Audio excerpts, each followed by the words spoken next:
Today's video is all about the side dishes.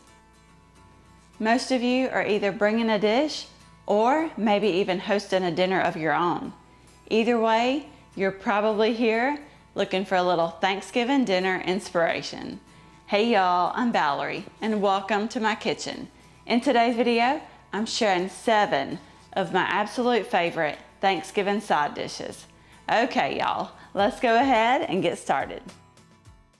This is my daddy's baked macaroni and cheese, also known as Papa's mac and cheese. To begin, in a large pot, I boiled up 16 ounces of elbow pasta, and I just cooked that according to the directions on the back of the box. Don't overcook it though, because it'll continue to cook as it bakes in the oven.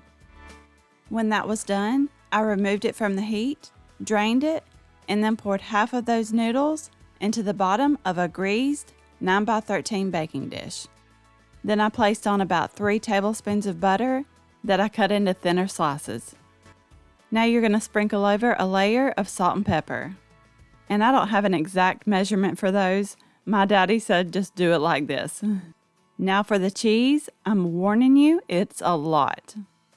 Right now I'm adding 3 to 4 cups of medium shredded cheddar cheese.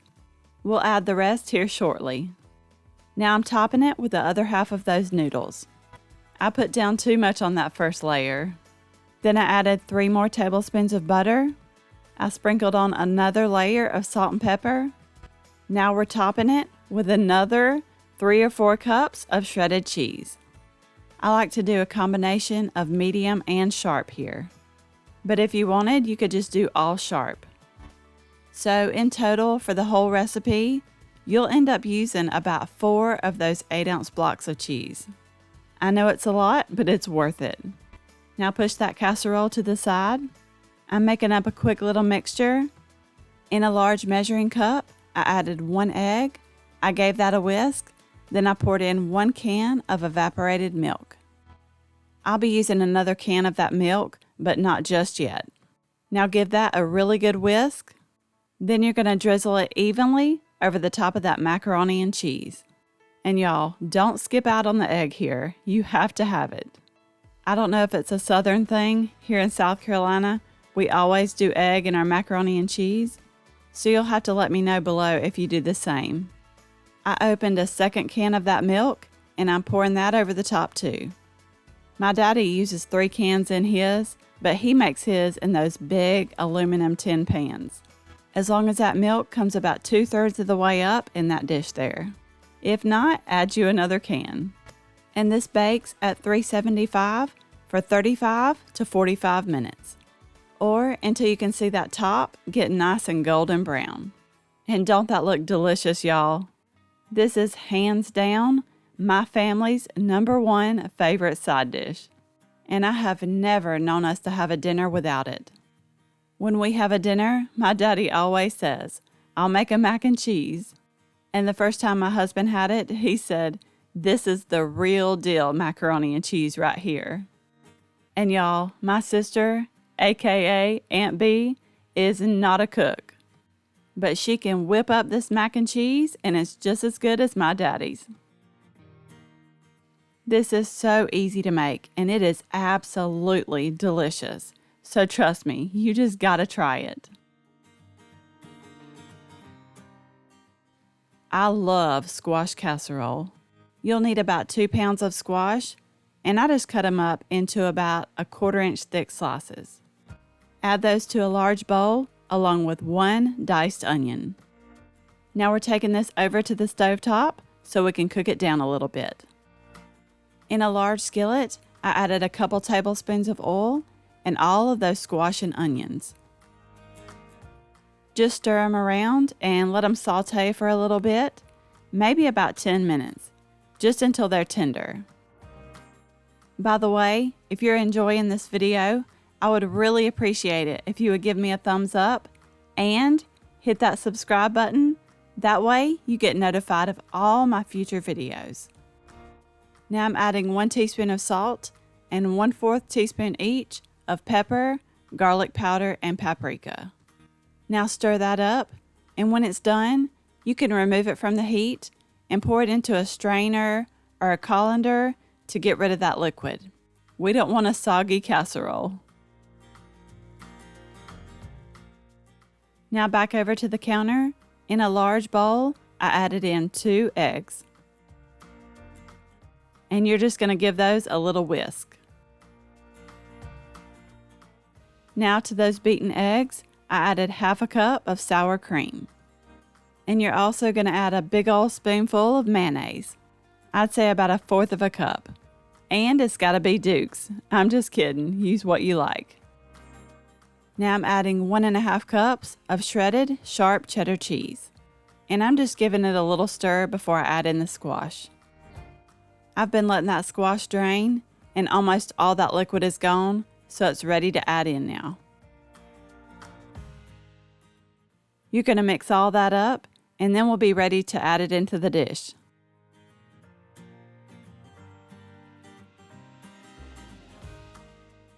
I'm using a 9x13, and you'll want to grease it or spray it with some kind of nonstick spray. And now you can go ahead and pour in that squash mixture. Then just spread that out into an even layer.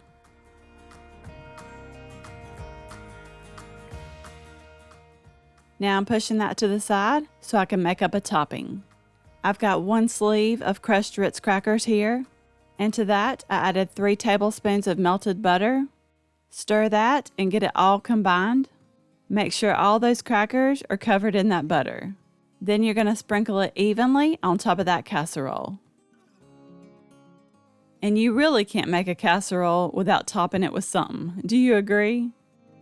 Whether it's Ritz crackers, corn flakes, cheese, stuffing mix, potato chips, you gotta top it with something. Now this goes into the oven to bake at 350 for about 20 minutes, or until the top is golden brown and it's bubbly around the edges. This is so easy to make. And on this night, I made baked chicken and sweet peas to go along with it. But you know what? I could just have this for supper. Just the squash casserole. That would be just fine with me. It is so good. And those buttery Ritz crackers give it a little crunch. This makes a great holiday side dish. I never realized how easy it was to make homemade cranberry sauce. In a medium-sized pot, I added a 12-ounce bag of cranberries. I also added 1 cup of sugar, about a teaspoon of cinnamon, 1 cup of orange juice, and about a tablespoon of orange zest.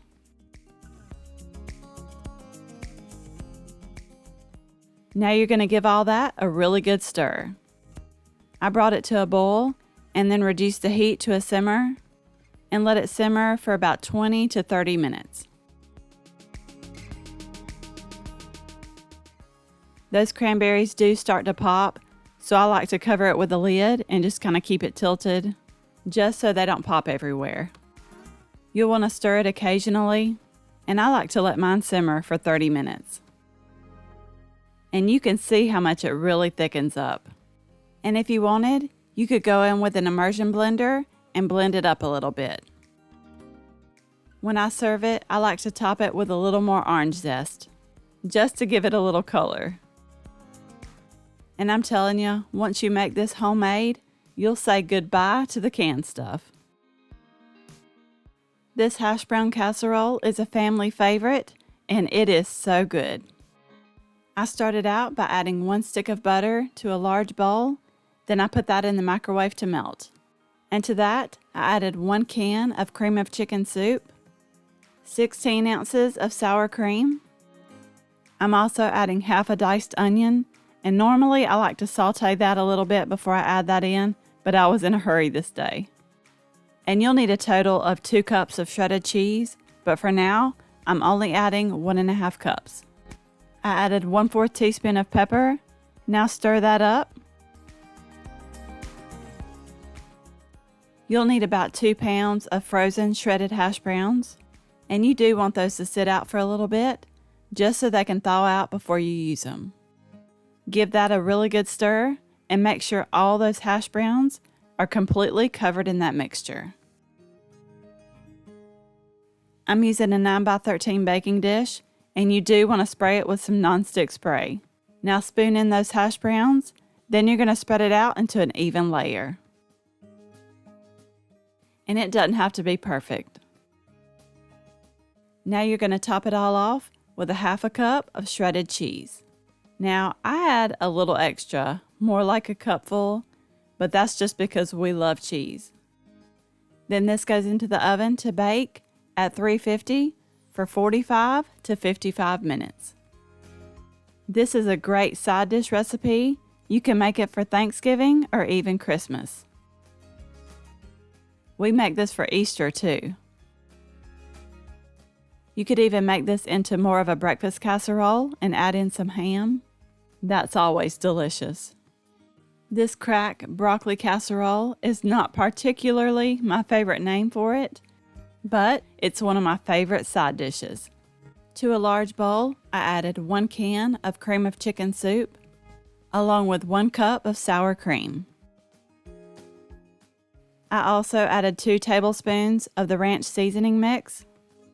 And if you want, you can cook up some bacon and crumble that up. You'll need about a 1/2 cup.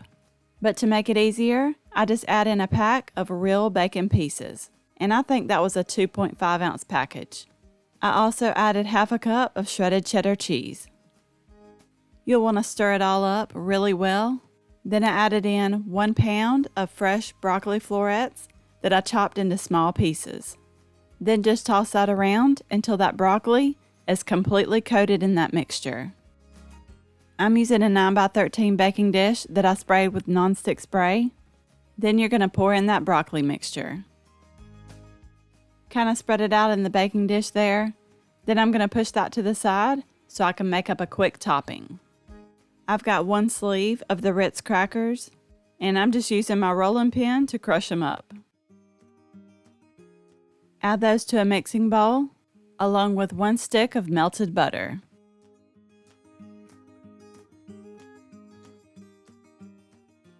You're going to stir all that together.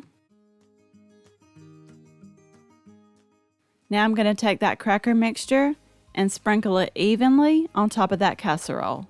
This is the best part, y'all. Now I'm topping it off with 1 cup of shredded cheese. Now this goes into the oven to bake at 350 for about 25 minutes. And here it is out of the oven. You really can't go wrong with anything that has cheese, bacon, and ranch in it. Am I right? Now the original recipe calls for topping it with French fried onions, and that would be delicious. But the kids love it better when I top it with Ritz. Hey, I'll do anything that helps get a little more broccoli in them. Around here, no dinner is complete without dinner rolls. And these come together in a little over an hour. In my measuring cup here, I have 1 1/4 cup of warm milk. I also added 1 1/2 teaspoons of salt, 3 tablespoons of granulated sugar, and 4 tablespoons of melted butter. Stir that up, and now I'm adding 1 tablespoon of the rapid rise yeast. Now give that one more good stir, and I did let this sit for just a few minutes just to make sure that yeast was working. And after about 5 minutes, this is what it should look like. It's starting to foam up on top, and that means it's working and it's ready. I poured that into the bowl of my stand mixer, and you're also going to need about a total of 3 1/2 cups of all-purpose flour, but I only added half of that flour to begin with. I'm using my dough hook attachment for this. I turned my mixer on so it could go ahead and start to mix before I added in the rest of that flour. Everything was starting to combine, so I went ahead and added in the rest of that flour. Then you're going to let this continue to mix until that dough starts to pull away from the sides of the bowl. The recipe says to let it mix for about 4 or 5 minutes until it's smooth and elastic. If that dough is still sticky though, you can add in a tablespoon or 2 more of flour. It'll be a little sticky to touch, but it won't really stick to your fingers. Now you're going to cover it and let it rest for about 10 minutes. Now it's time to make these into rolls. I use my kitchen scale just to make sure they're all the same size. I get the total weight of the dough, then I divide it by 15, because this recipe makes 15 rolls. But it's really not necessary to weigh them all out. You can just kind of eyeball it and try to get them all kind of similar in size. Okay, I've got my dough here, and it's kind of hard to explain, but I stretch the dough out and kind of tuck it into the bottom there. Here I'm doing it upside down just so you can see it a little better. I stretch and tuck and go all the way around. That makes the top nice and smooth. Then flip it over and place it in the baking dish. Once I got them all rolled up, you don't want them to dry out. I have a bowl of water and I'm just using my fingertips to kind of wet the tops of the rolls. Just a little bit. Or if you had a spray bottle, you could use that.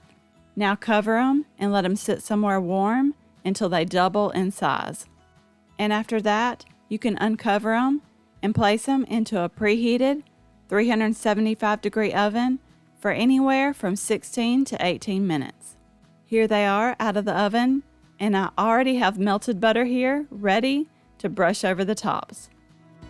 I love this recipe because they come together so much quicker than the ones that take 3 hours. These are light and fluffy and buttery on top. And let me tell you, these do not even last one day in my house. This recipe does make 15 rolls, but I always triple it when we have a get-together with the family. They go fast, and you can ask Aunt B. She threatens to not come to a dinner unless I make these rolls. We all love this cream corn, especially the kids. In a large saucepan, I added 4 tablespoons of butter. I let that melt. I steamed up 2 of these 12-ounce bags of frozen steamable corn. I just did that according to the package directions, then I added those in. Stir that up a little, and by the way, I have my heat set to about medium here. Now I'm adding 1 teaspoon of salt, about 1/8 of a teaspoon of pepper, 3 tablespoons of granulated sugar, and 1 cup of heavy cream. And I've got half a cup of whole milk here, and to that I'm adding 1 tablespoon of cornstarch. Just stir that until it's well combined and that cornstarch is completely dissolved. Then add it right on into that corn. Now you just let it simmer until it thickens, and that only takes about 5 minutes. This recipe comes together so fast, and if you like Parmesan cheese, you can add in about 1/4 of a cup of that. It is really good in this, but the kids like it better without, so I just leave that out. Everybody loves this corn. It's delicious, and you can see how much it really thickens up. I really hope you enjoyed this video. You may also like these. Don't forget to subscribe down below for more easy recipes, and I will see you in the next one.